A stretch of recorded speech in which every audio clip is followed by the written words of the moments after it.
Olá, meu amigo, minha amiga, sejam bem-vindos a mais um Portal do José.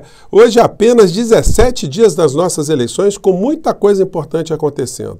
Em primeiro lugar, você que acompanha sempre os nossos encontros, viu que durante meses eu alertei aqui que nós não teríamos golpe, que esse discurso apenas distraía a sociedade e funcionou como uma grande armadilha, inclusive para as pessoas que estão aqui na internet debatendo a política no cotidiano.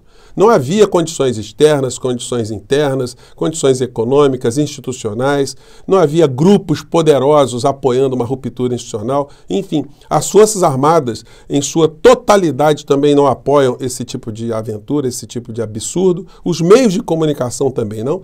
Portanto, isso não passou de uma grande ilusão daquilo que eu chamo de Os Canjicas, inspirado ali no conto de Machado de Assis, o alienista, né?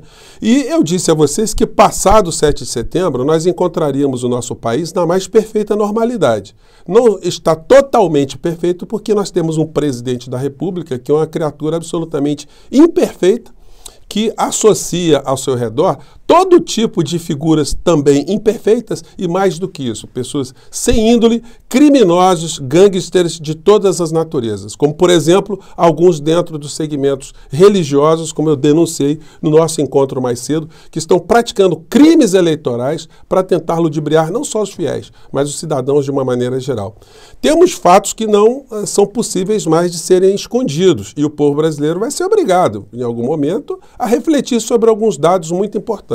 Mas o que é que está acontecendo? Bem, eu vou conversar com vocês a partir de agora. Antes de mais nada, se você está chegando agora no nosso portal também, quero convidar você a se inscrever. Você que é muito bem-vindo, conheça os nossos outros vídeos, compartilhe, mande para cá suas opiniões, suas críticas, dê o seu joinha, participe também dos nossos chats, que todos os dias eu abro aqui entre 5 horas e 5 e meia, para conversar ao vivo com vocês antes de entrarmos no ar, tá bom? Então vamos seguir em frente. Gente, tem muita notícia aqui dos jornais econômicos que não estão sendo reverberados pelos grandes veículos que chegam até o cidadão de uma maneira geral. Normalmente nós temos sempre notícias no plano econômico que apontam para o eleitor que nós devemos ter esperança, porque a situação está melhorando, enfim, isso dá um apoio, isso funciona como um apoio velado a quem está no poder, justamente para que receba novamente voto. Mas quando você vê notícias específicas feitas aqui pelos jornais que informam o setor econômico e financeiro do país, a gente se depara com essa realidade aqui. Com maior nível em 8 anos, serviços mostram sinais de desaceleração. Quer dizer, o dinheiro está acabando, não tem dinheiro, a economia está totalmente travada. As pessoas receberam alguns recursos que foram disponibilizados pelo fundo, através do Fundo de Garantia, agora estamos tendo dinheiro que está vindo pelo consignado, que vai ser cobrado mais à frente para as pessoas mais pobres aqui do nosso país, enfim.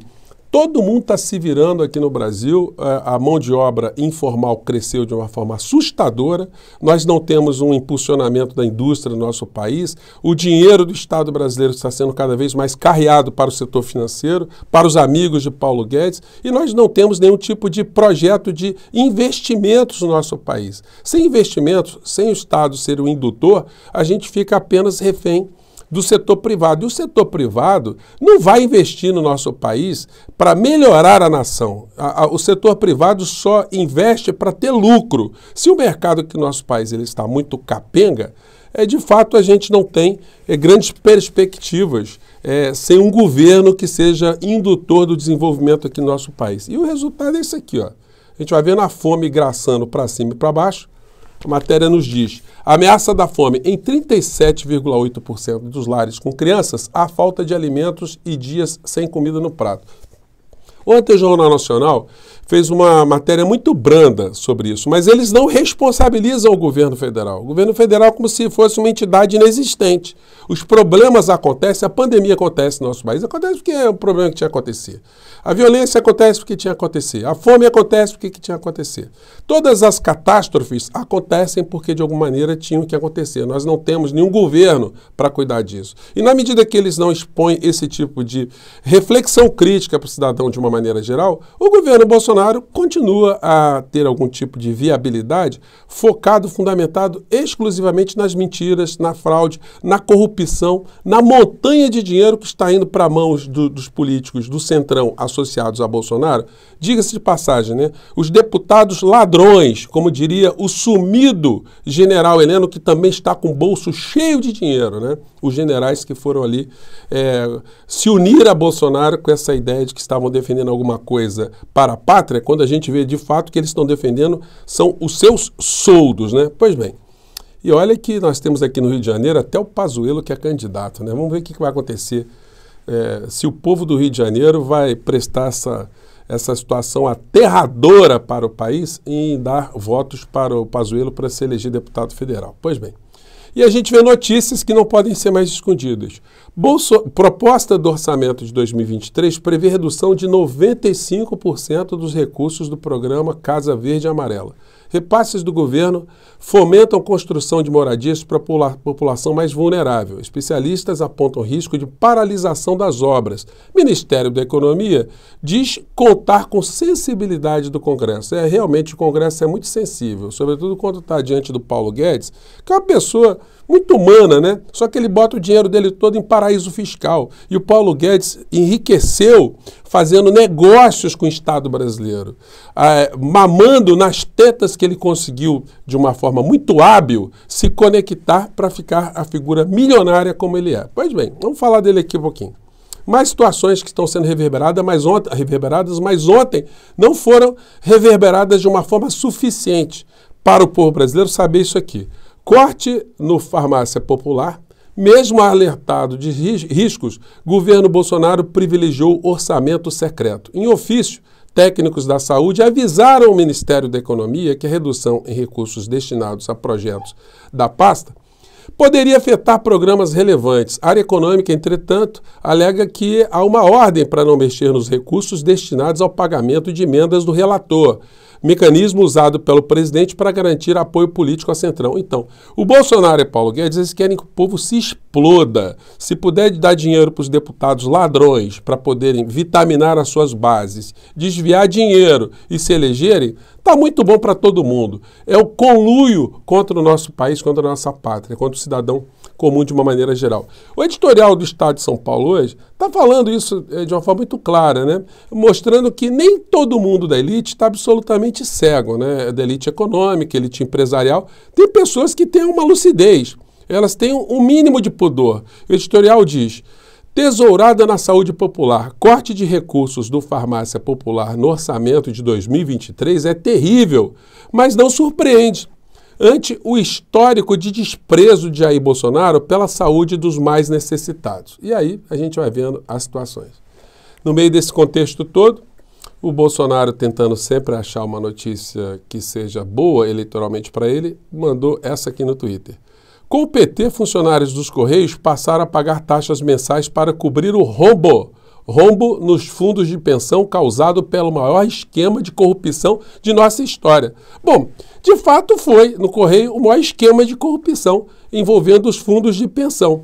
Quem é que estava pilotando essa dinheirama, senhor Bolsonaro? Era o seu ministro Paulo Guedes, que enriqueceu com dinheiro dessas falcatruas, inclusive, e que foram denunciadas na Operação Greenfield pelo Ministério Público Federal, que o seu amigo Augusto Aras mandou arquivar até a segunda ordem. Então, é esse o quadro que nós estamos vivenciando. E como nós temos essa simbiose, essa mistura de todo tipo de vigaristas e gangsters, gente, vocês me desculpem estar usando essas expressões, mas é isso que chegou ao poder aqui no nosso país. Esse tipo de extrato de pessoas. E a gente vê o Paulo Guedes falando isso aqui. Ele que é um homem que não frequenta os mesmos locais do Bolsonaro em termos religiosos, né? Porque essa gente, os gangsters, eles praticam todos os delitos, mas eles também têm algumas reservas, né? Eles, olha, não vou entrar naquela igreja ali, porque ali já é um outro tipo de gangsters. Aí é o local deles fazerem negócio, então não vou misturar lá. Então, a gente não vê o Paulo Guedes ali, mas, no entanto, ele está usando o mesmo discurso. Acompanhe aqui o discurso de Paulo Guedes.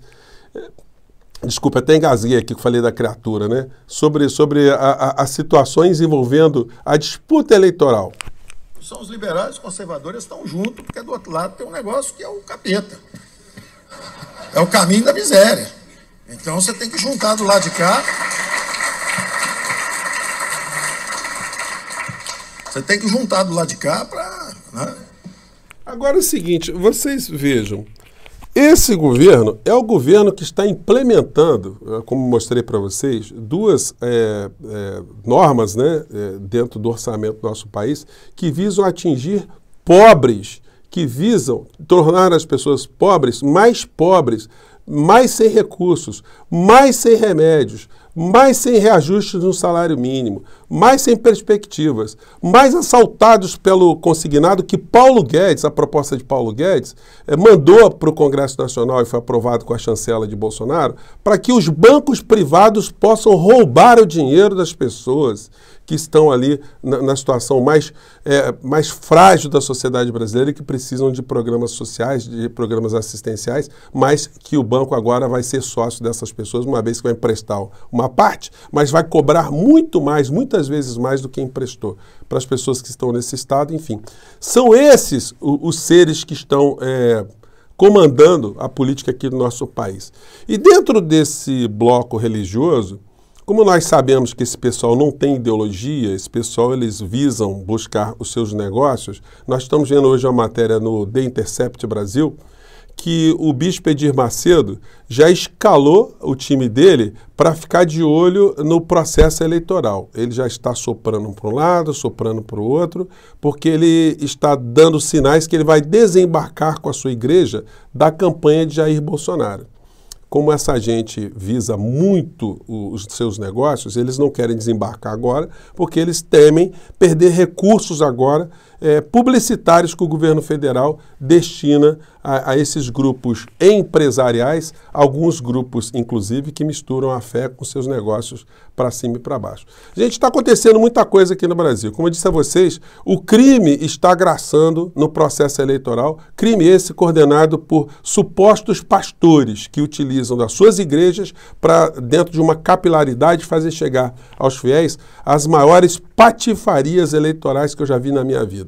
Mas isso tudo pode ter um embarreiramento da justiça eleitoral, porque eles estão coibindo muitas práticas que essa gente queria implementar, mas não estão conseguindo. Hoje à noite, mais à tarde, temos pesquisa aí do Datafolha, que vai colocar aí mais alguma pimenta nas análises do cotidiano amanhã, e a gente vai ter uma noção exata também, através dessas pesquisas, quais são os impactos que elas estão causando, todas as atitudes, as pesquisas, o horário eleitoral, no ânimo do eleitor exatamente nessa data de hoje, tá bom? Eu fico por aqui mais uma vez, um grande abraço e vamos seguir em frente, porque essa turma não é moleza não, tá? Até já, até lá, gente. Tchau.